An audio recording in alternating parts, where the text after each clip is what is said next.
Assalamualaikum warahmatullahi wabarakatuh. Jumpa lagi di Politalk. Hari ini kita akan mengupas dengan tuntas bersama dengan saya sendiri, Laude Noval, yakni isu-isu yang faktual, yang konkret, yang selalu berkembang menghiasi dinamika kebangsaan kita.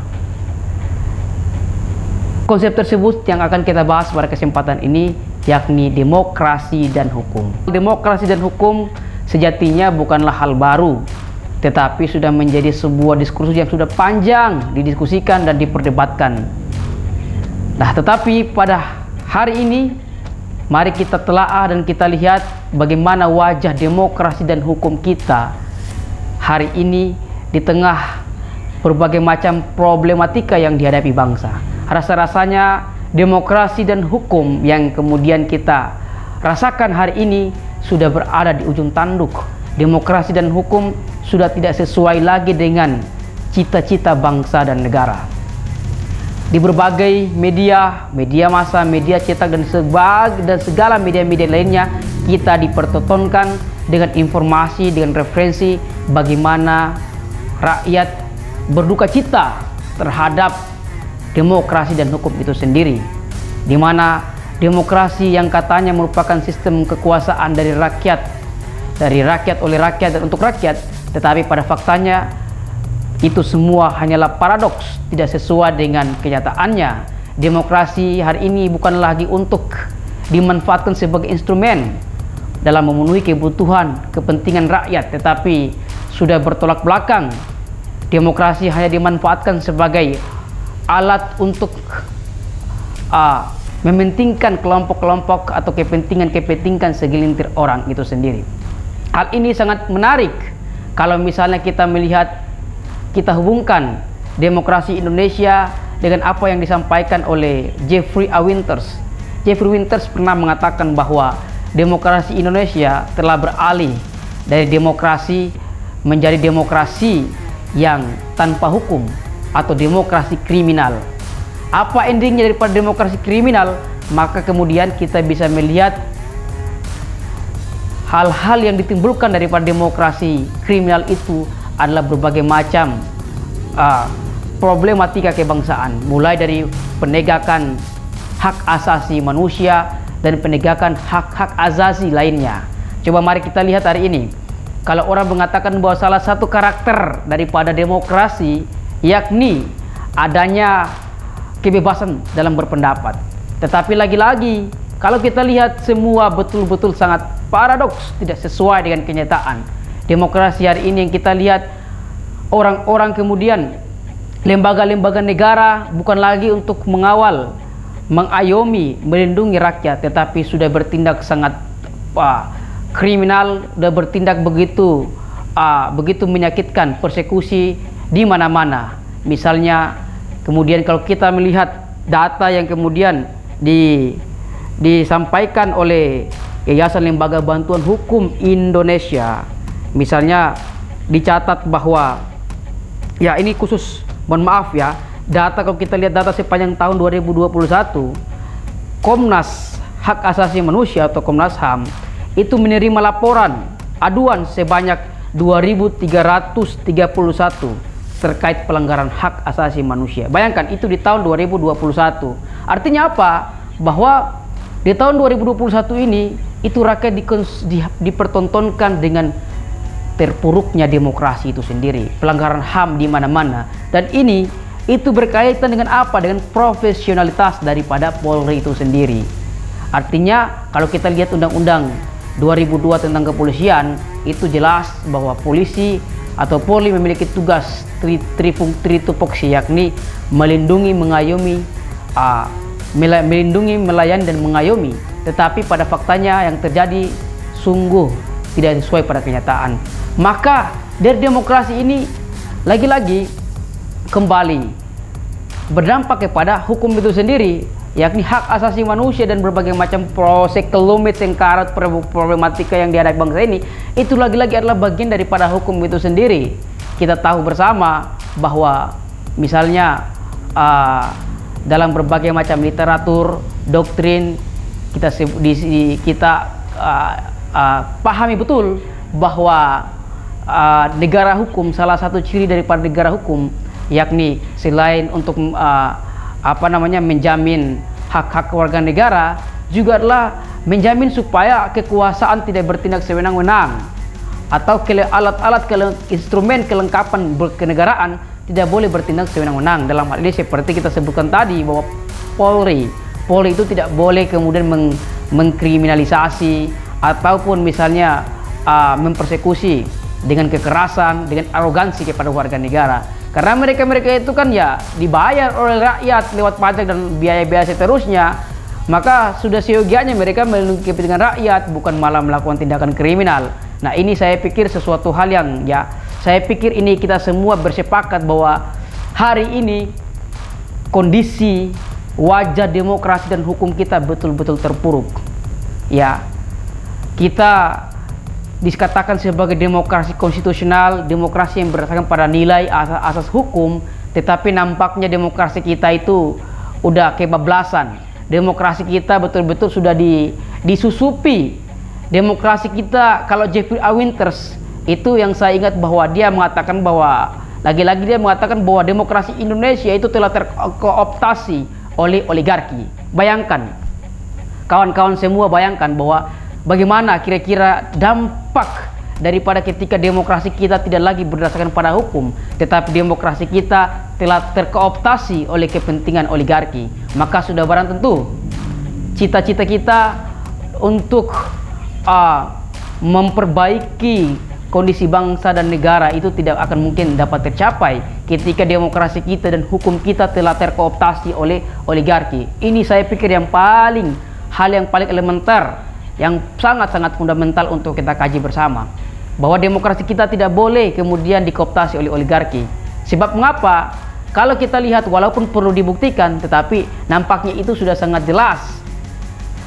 Berbagai macam kebijakan-kebijakan pejabat publik hari-hari ini itu kerap kali kita dipertunjukkan bahwa tidak sesuai pada aspirasi rakyat. Gitu.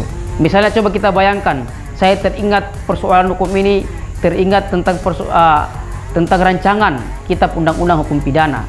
Coba kita bayangkan, rancangan Kitab Undang-Undang Hukum Pidana telah kita bahas dari tahun kurang lebih tahun 1960-an gitu. Para penggawanya sudah banyak yang wafat, tetapi hingga detik ini RKUHP belum juga disahkan. Bayangkan, padahal di semua diskusi perguruan tinggi, hakul yakin mereka pasti mengatakan, terutama kawan-kawan yang ada di Fakultas Hukum, itu saya tahu betul bahwa kalau teman-teman yang pertama kali kuliah di Fakultas Hukum atau Fakultas Syariah itu pasti selalu mempertanyakan mengapa kita masih menggunakan hukum Belanda, hukum penjajahan kolonial gitu. Nah, tapi ternyata faktanya kita udah mulai melakukan penggodokan RKUHP untuk mengganti undang-undang hukum Belanda dari tahun 1960-an. Tapi hingga detik ini, hingga tahun 2022 itu tak kunjung disahkan. Tapi bayangkan, undang-undang IKN, undang-undang Omnibus Law yang pertama, itu dalam berapa hari aja udah selesai. Kemudian undang-undang IKN dalam berapa hari aja udah selesai. Ya, undang-undang Omnibus Law itu jumlah pasalnya itu ribuan, sementara RKUHP nggak sampai ribuan. Tapi kok kenapa yang undang-undang yang lama, yang jumlah pasalnya itu impossible, pasti tidak mungkin sampai seribuan, itu dari tahun 60 sampai tahun 2020 belum disahkan, tetapi Omnibus Law hanya makan hari aja udah kelar. Nah, ini ada apa? Kemudian juga ada undang-undang IKN gitu. Nah, ini menunjukkan bahwa semua undang-undang yang saya sebutkan tadi itu adalah undang-undang yang kemudian potensial itu menjadi undang-undang untuk melindungi kepentingan daripada oligark. Ini sangatlah berbahaya gitu. Ini masalah bangsa yang perlu kita antisipasi bersama gitu. Karena ini tentu perlu ada dukungan daripada semua pihak bagaimana kemudian kita melihat persoalan ini. Karena akar masalah ini sudah sangat betul-betul mendarah daging gitu. Sehingga memang kita perlu satu momentum satu gerakan yang memang betul-betul akuntabel, betul-betul dapat kredibel dan memang punya semangat yang lurus untuk memperbaiki bangsa gitu. Nah, ini saya pikir yang langkah yang perlu kita lihat. Kalau saya sebagai ini melihat persoalan hari ini tentang demokrasi dan hukum, nampaknya sudah tidak bisa lagi kita mengharapkan pada pejabat publik yang hadir hari-hari ini. Saya tekankan bahwa nampaknya kita sudah tidak bisa lagi mengharapkan pejabat publik hari ini gitu. Karena pejabat publik hari ini betul-betul sudah seperti udah menjadi boneka. Saya katakan menjadi boneka. Karena apa? Karena mereka didaulat mengemban amanah rakyat. Tetapi ketika rakyat bicara, ya kemudian rakyat beraspirasi, tidak pernah kemudian dieksekusi aspirasi mereka gitu. Dan satu lagi yang menarik lagi, baru beberapa hari ini saya pikir gini, baru beberapa hari ini juga Ketua DPR RI ya, Puan Maharani misalnya. Ini saya pikir ya yang kemudian mematikan. Jadi teman-teman dimanapun berada, yang mematikan mikrofon tatkala salah satu anggota legislatif dari fraksi PKS menyampaikan pendapatnya. Itu kemudian tidak didengarkan, tetapi kemudian mikrofonnya dimatikan. Bayangkan, ini satu isu. Ini isu yang paling penting. Kenapa? Saya pikir ketika satu anggota legislatif yang berbicara di parlemen sana, kemudian dia hadir di situ untuk apa? Untuk menyalurkan aspirasi konstituennya. Siapa konstituennya? Yaitu masyarakat, rakyat Indonesia. Ketika dia berbicara di depan parlemen sana, kemudian dimatikan mikrofonnya tatkala dia menyampaikan kepentingan rakyat, maka sesungguhnya ini adalah bentuk daripada tindakan yang arogan, tindakan yang secara langsung telah mengkhianati amanah rakyat.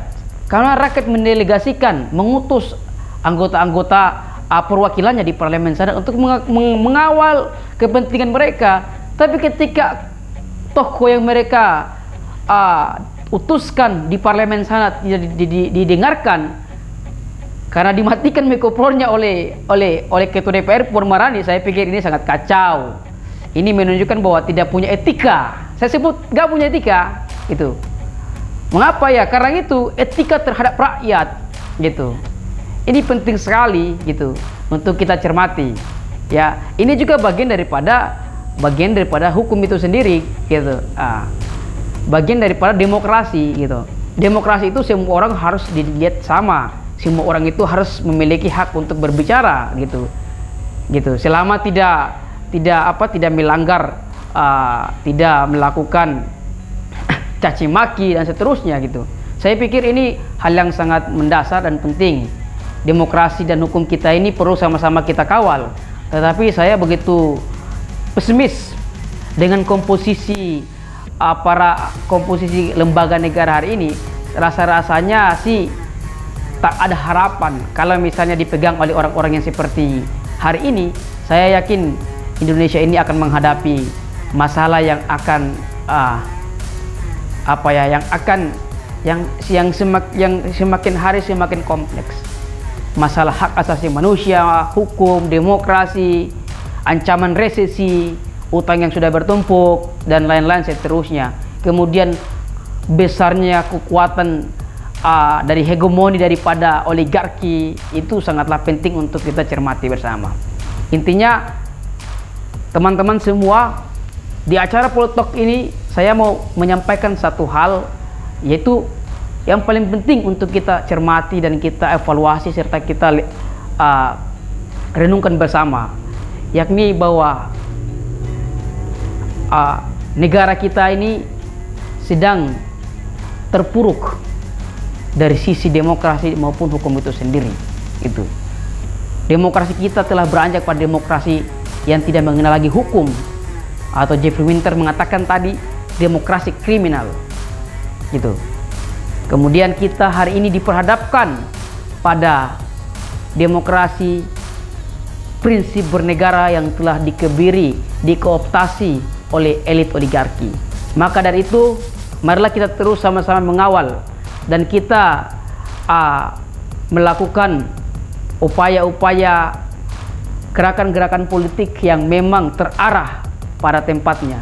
Sebab gerakan politik kita akan menentukan masa depan bangsa negara.